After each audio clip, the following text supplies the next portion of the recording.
Почитувам председателе, почитувани присутни, пратеници гости.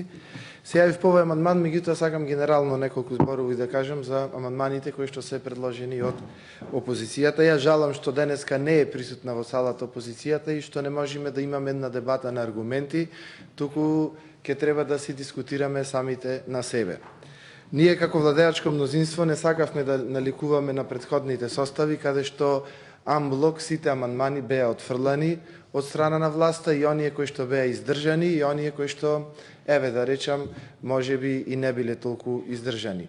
Јас ја поздравувам заменик министерката и односот на новиот министер или министерството кое што го има и владата генерално, што одлучи оние амандмани кои што се издржани да ги прифати и да ги инкорпорира во новиот буџет и како таков наредниот пат ние ќе имаме изменет буџет, бидејќи дел од амандманите на опозицијата, вклучително на ВМРО и на БЕСА, се прифатени. Но морам да дебатирам за овој и малку сличните амандмани кои што се навистина паушално дадени. Значи од овие амандмани, еве да навратам овој амандман, изградба на дом за стари лица во општина Охрид. Да враќам наназад амандманите, изградба на дом за стари лица во општина Тетово, изградба на дом за стари лица во општина Струмица, изградба на дом за стари лица во општина Крива Паланка, одам малце понапред наредните амандмани, изградба на дом за стари лица во општина Гостивар, во општина Кавадарци, во општина Свети Николе. Што е ова? Што докажува? Дека 11 години ништо не сработиле и сега им текна дека во цела Македонија нема старски домови. И сега во еден буџет со една амандманска расправа сакаат да се изградат сите старски домови во Република Македонија.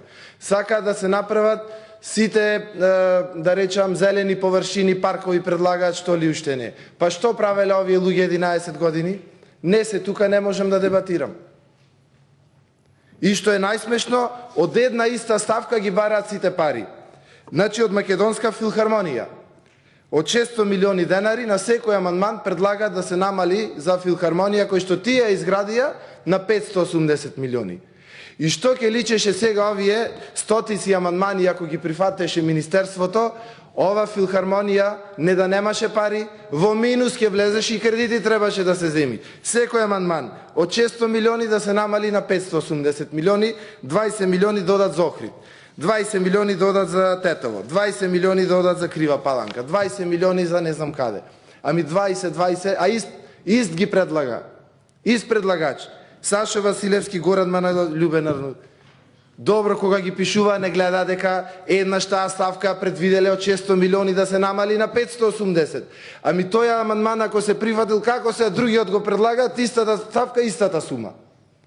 Ами по 20 милиони, 20 милиони, 20 милиони, да ги прифатевме сите, минус ки излезеше ова филхармонија, а тие изградија.